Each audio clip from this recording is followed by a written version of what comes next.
Tim Hukum Hasto Kristianto nilai aneh penyidik KPK periksa mantan penyidik KPK. Penasehat Hukum Hasto Kristianto, Todung Mulya Lubis angkat bicara soal langkah KPK periksa mantan penyidiknya dalam perkara Harun Masiku. Menurut Todung, langkah tersebut semakin menegaskan KPK sedang menutupi kelemahan dalam pembuktian atau kekurangan bukti. Sekaligus mengkonfirmasi HK memang ditarget sejak lama. Sebagaimana yang diungkapkan di media, mantan penyidik KPK yang sekarang bertugas di Mabes Polri, Ronald Paul Sinyal, ditanya penyidik tentang keterlibatan Hasto Kristianto. Kata Todung dalam keterangannya, Kamis, 9 Januari 2024. Dijelaskannya keterangan mantan penyidik tersebut tentu saja tidak valid secara hukum dan bias. Hal itu dikarenakan ia tidak melihat langsung peristiwa yang terjadi serta tidak mendengar secara langsung, sehingga tindakan pemeriksaan seperti ini jelas melanggar KUHP jika tetap dipaksakan oleh KPK. Aneh, seperti jeruk makan jeruk. Penyidik kok memeriksa mantan penyidik yang menangani perkara yang sama? Kalau hal-hal ini diperbolehkan, kenapa tidak langsung saja penyidik menyimpulkan seseorang bersalah dan menjatuhkan hukuman sekaligus? Terangnya.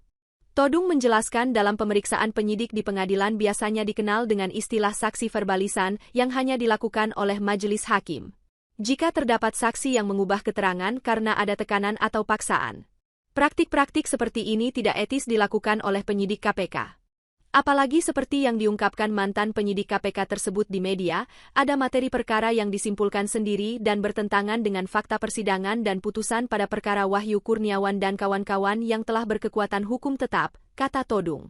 Yaitu tentang Harun Masiku YG tidak bisa memenuhi seluruh permintaan Wahyu Kurniawan sejumlah 1 miliar rupiah dan kemudian di framing ada pihak lain yang juga menjadi sumber dana.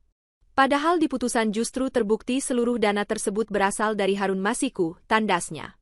Sebelumnya penyidik Komisi Pemberantasan Korupsi, KPK, kembali melakukan pemanggilan saksi guna mengusut kasus dugaan suap pengurusan pergantian antar waktu, PAW, anggota DPR RI 2019, 2024 dan dugaan perintangan penyidikan. Ada 4 saksi yang dipanggil ke Gedung Merah Putih KPK, Jakarta Selatan. Satu di antaranya Ronald Paul Sinyal, mantan penyidik KPK yang sempat ikut menangani kasus Harun Masiku dan kawan-kawan. Para saksi dimaksud dipanggil untuk melengkapi berkas perkara tersangka Hasto Kristianto selaku Sekretaris Jenderal PDIP. Oleh Firly, Ronald dipecat melalui mekanisme tes wawasan kebangsaan (TWK).